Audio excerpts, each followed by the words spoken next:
안녕하세요. 워싱턴 윤준혜의 윤주입니다. 어제 오후 딸에게서 카톡이 왔어요. 엄마, 닭도리탕 끓였는데 너무 맛이가 없어. 소금, 간장, 후추 레시피대로 다 했는데도 뭔가가 이상해. 엄마가 해주던 그 닭도리탕 맛이 아니라는 거예요. 집에 혹시 다시다 있어? 그게 뭔데? 그 소그림 그려있는 가루 있잖아. 브라운 색깔. 아니야. 살림하는 애도 아닌데 그런 게 있을 리가 없지. 굴소스는 있지? 오이스터 소스? 음식이 맛이 없을 땐 다시다나 굴소스를 조금만 넣어도 감칠맛이 살아나면서 그 모자른 2%가 채워지거든요. 집에 굴소스도 없다는 거예요. 어떡한다. 라면은 있지? 라면은 없을 수가 없지. 라면 뜯어서 그 라면 스프를 반 봉지만 넣어봐봐. 조금 후에 딸에게서 다시 톡이 왔어요. 엄마, 맛있어졌어. 엄지척 이모티콘과 함께. 굴소스든 다시다든 라면 스프든 다 비슷한 MSG 덩어리예요. 저의 주방 수납장 한 곳에 모여있는 조미료들을 보면 좀 많아요. 다른 집들은 조미료를 얼마나 가지고 있는지 모르겠지만 저의 생각에 저는 평균보다 많은 양의 조미료를 가지고 있는 것 같아요. 왜냐면 작년에 부모님과 살림을 합치면서 엄마의 주방 살림살이가 더해졌으니 조미료들이 넘쳐날 수밖에요. 설탕, 소금, 간장, 식초, 참기름, 고춧가루, 미림, 매실, 후추, 깨소금 등의 기본 조미료가 있고요. 소금만 해도 맛소금, 꽃소금, 바다소금, 굵은 소금. 식초만 해도 사과식초, 현미식초, 강초 이렇게 다양하게 있어요. 이것뿐 아니고요. 타코 시즈닝, 갈릭 파우더, 갈릭 솔트 등 미국 조미료도 한가득 있어요. 조미료 말고도 소스들도 엄청나죠? 냉장고 문짝에 한가득 드레싱과 소스들이 가득해요. 요샌 조미료나 소스 종류가 너무 다양해져서 뭘 몰라서 못 살 정도죠. 어쩔 땐 소스 맛인지 음식 맛인지 모를 정도로 고유의 기본 재료의 맛보다는 소스를 남용하긴 해요.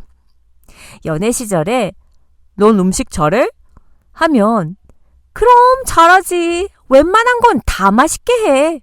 그리고는 속으로 말하죠. 다시다만 있으면 돼. 하고요.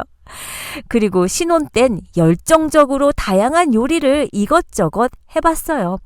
다 만들었는데도 맛이 없다면 마법의 그것을 쓰는 겁니다. 저는요, 다시다만 썼어요. 당시 미원은 먹으면 허파에 구멍 나서 죽는다고 알고 있었거든요. 어쨌든 다시다를 알게 되면서 새로운 세계가 열리듯 우와, 이런 대단한 발명품이 또 있을까 싶을 정도로 모든 음식에 최고의 맛을 내는 다시다를 엄청 사랑하게 됐죠. 우리 엄마들은 아이를 낳고 이유식을 만들어 먹이면서는 조미료를 전혀 쓰지 않고 일일이 육수를 내서 만들고 또 천연 조미료로 만들어서 아이들 간식도 만들고 하잖아요. 이 세상 모든 엄마들이 그렇듯 아이에게는 좋은 것만 먹이려고 애를 씁니다. 저도 아이한테는 웰빙으로 먹이기를 노력했지만 일을 하면서부턴 조미료를 전혀 안 쓰고 음식을 하기란 번거롭기도 하고 시간도 오래 걸리고요. 중요한 건 맛이 없다는 거예요. 아이들도 커가면서 밖에 음식을 먹고 친구 집에 가서도 먹고 하다 보면 조미료 안 들어간 음식은 맛없다고 안 먹어요. 제가 요리 솜씨가 부족해서 그런 것도 있겠지만 적당한 조미료 넣고 맛있게 먹는 게 낫지 않나요? 결혼한 지 얼마 되지 않아서 시댁에 갔는데 주방에서 시아버님 점심을 챙겨드리다가 조미료를 못 찾아서 여기저기를 찾던 도중 헐, 이게 뭐지?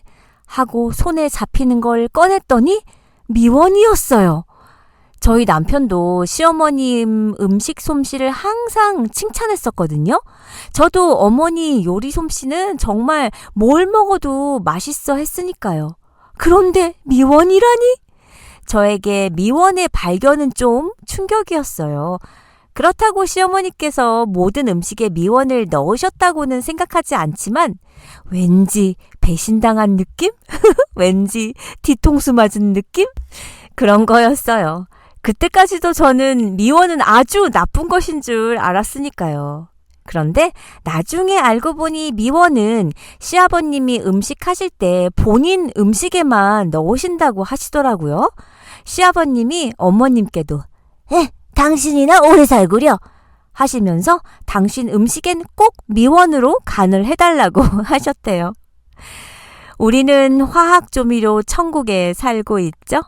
소금이 사용된 것은 5,000년 전이고 설탕이 사용된 것도 4,000년 전, 식초가 사용된 것은 3,500년 전이라고 합니다. 아주 맛있는 음식에는 감칠맛이라는 맛있는 것이 있는데 그것이 글루탐산임을 알아채는데 수천 년이 걸린 것이죠.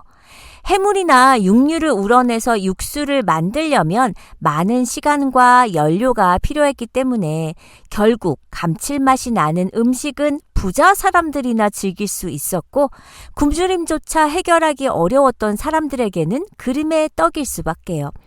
그 후 1908년 일본의 이케다 키쿠나의 교수는 저녁 식사 중 다시마 국물을 맛보면서 단맛, 짠맛, 신맛, 쓴맛과는 전혀 다른 기본 맛이 있다는 확신을 가지면서 다시마 마지막에 나오는 맛있는 맛을 찾아낸 거예요.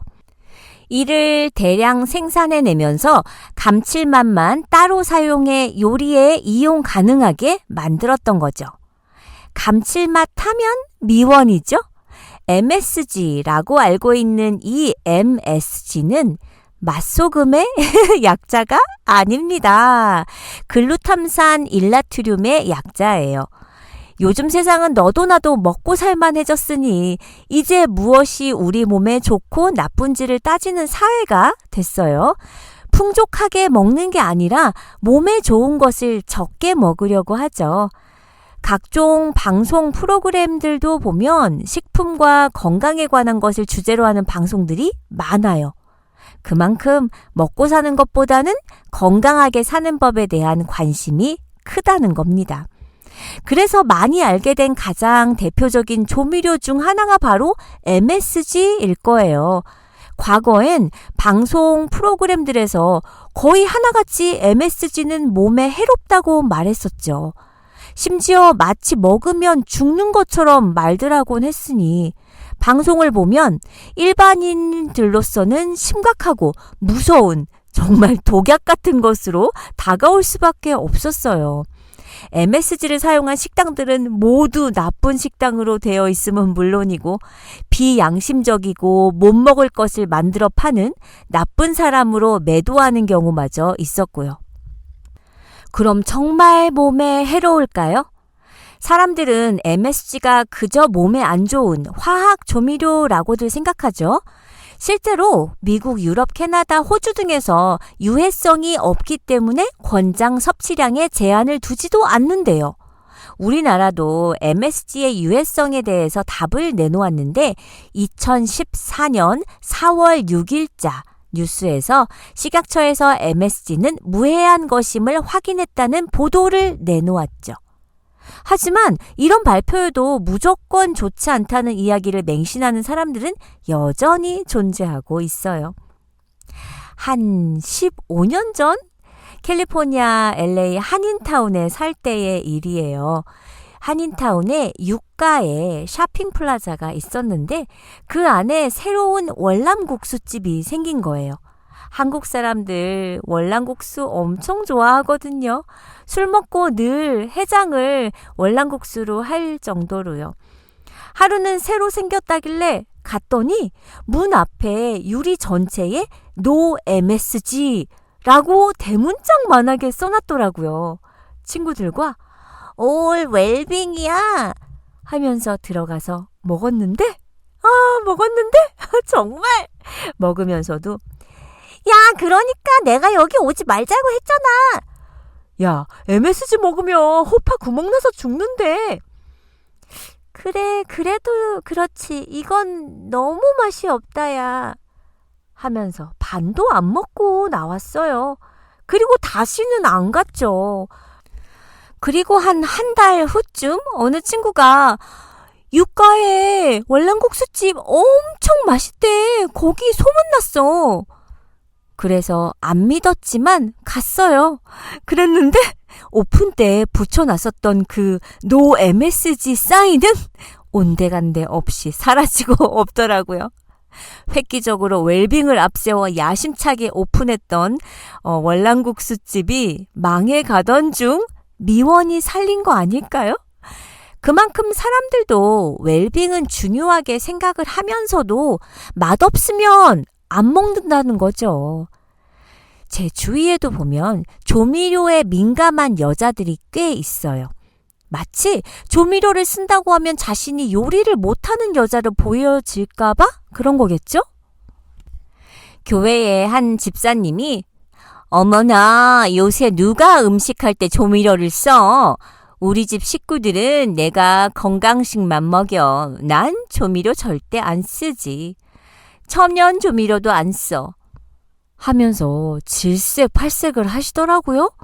그런데 어느 날 그 집사님이 윤주씨, 저녁 5시 반 이후에 H마트 가면 모든 반찬이 50% 세일이거든. 거기 반찬 맛있다. 나는 국하고 반찬 자주 사서 먹는데 밥하기 싫은 날 딱이지 뭐. 하시면서 마치 비밀인데 저에게만 알려주듯이 얘기해 주시는 거예요. 어머, 뭐야. 시중에 파는 반찬들 조미료 대량으로 썼을 텐데 자신은 조미료를 안 쓴다고 말했던 것을 잊어버리신 듯 했어요. 네, 거짓말이 들통나는 순간이었죠. 또 어떤 지인분은 한국 식당엔 미원 너무 많이 넣어서 외식은 양식만 사 먹는다고 하시는데 이건 또 뭔 말인지요? 미국 음식엔 조미료를 안 쓴답니까? 영어로 된 조미료는 조미료가 아닌가요? 각종 소스에만 해도 MSG 투성인데 간혹 한국분들 한국 조미료는 몸에 해로운 듯 취급하면서 미국 거 예를 들어 치킨 스톡이라든지 타코 시즈닝 각종 시즈닝은 아무렇지도 않게 쓰시기도 하는 분들 있어요. 그것들도 MSG와 같은 성분인데 정작 모르시는 걸까요? 그러면서 다시다나 미원은 정말 먹으면 안 되는 조미료 취급을 하고. 근데 왜 많은 분들 이렇게 조미료에 집착할까요? 본인이 조미료 쓰는 게 싫으면 안 쓰고 요리하면 그만이죠. 무슨 조미료 안 쓰면 대단히 잘하고 사는 양 떠들고 조미료 쓰는 사람들한테는 대단히 잘못하고 있는 양 말하는 사람들요. 조미료 쓰는 게 부끄러운 일은 아닌데 말이에요. 하지만 조미료가 과하면 음식의 고유의 맛을 잃게 돼요. 모든 음식에는 고유의 맛이라는 게 있죠. 양파에는 양파의 맛이 있고 오이에는 오이의 맛이 있고요. 순두부를 끓인다고 할 때 순두부와 여러 가지 재료가 들어갑니다. 각 고유의 재료들은 그 나름의 맛이 있고 그 맛이 잘 어우러져야 맛있는 순두부찌개가 되겠죠. 순두부의 맛을 더하기 위해 넣는 것이 조미료인데요. 조미료는 맛을 더 좋게 하기 위해 넣기도 하지만 너무 많이 넣어버리면 조미료 맛만 나고 기존 재료의 담백한 맛은 잃어버리게 돼서 순두부 전체의 맛을 떨어뜨리게 돼요. 그런데 사람들을 보면 재료의 맛을 음미하기보다는 침샘을 자극하는 조미료 맛에 더 길들여져 있는 경우가 많아요. 그러다 보니 정작 그 재료가 가진 맛을 잃어버리게 되는 거예요. 인생의 참맛을 잃어버리고 조미료에 찌들어 살고 계시진 않으신가요? 사람들마다 인생의 조미료는 다 달라요. 어떤 사람에겐 인생의 조미료가 술이 될 수도 있고 도박이 될 수도 있고요. 쇼핑이 될 수도 있고 건강한 조미료같이 달리기가 될 수도 있고 여행이 될 수도 있겠네요. 음식에 양념을 더해서 더 맛있는 음식이 탄생되듯 내 인생도 약간의 양념들로 인해 활기가 생기면 좋겠지만 조미료에 너무 의존하다 보면 내 인생의 메인인 내가 사라질 수 있어요. 술을 아주 좋아하는 친구가 그러더라고요. 처음엔 사람들과의 만남이 좋아 인간관계를 조미료로 삼았는데 어느 날 보니 만남보다는 술이 더 우선시되는 상황으로 바뀌어 있더래요. 사람과 사람의 만남이 제 맛이 되어야 하는데 그렇지 못하고 술맛이 되어버리는 것이죠. 원래는 술맛이 아닌 그 사람을 더 깊이 알아가는 과정? 그래서 친분을 쌓아가는 시간, 기쁨과 슬픔을 함께 공유하는 그런 사람들을 많이 만들어가고 싶었는데 조미료에 찌든 삶을 살아온 것 같다고 그 친구는 금주를 선언했었죠. 금주를 한 1년 하더니 이젠 완전히 술을 끊었어요. 지금은 건강한 사람들과의 관계를 맺으면서 독서, 음악 감상, 영화, 골프 등 인생에 맛있는 양념을 톡톡 뿌려가며 아주 행복해합니다. 인생도 그렇듯 우리가 먹는 음식도 더 맛있게 먹으면 좋잖아요? 조미료가 몸에 좋을 리 없겠지만 적당히 이용해서 정말 맛있게 먹을 수 있다면, 맛있게 먹으면서 행복하다면 그것 또한 장수의 비결 아닐까 생각해 봅니다. 먹고 싶은 것은 적당히 너무 참지 마시고 그냥 드시길 바래요. 우리 삶의 조미료도 필요합니다. 하루 일과 중 잠시라도 나를 들뜨게 만드는 사건? 내가 좋아하는 커피를 마시는 그 순간? 워싱턴 윤준혜를 청취하시는 이 시간도 여러분의 하루 일과 중에 감칠맛 나는 조미료이길 바랍니다. 우린 다음 시간에 만나요.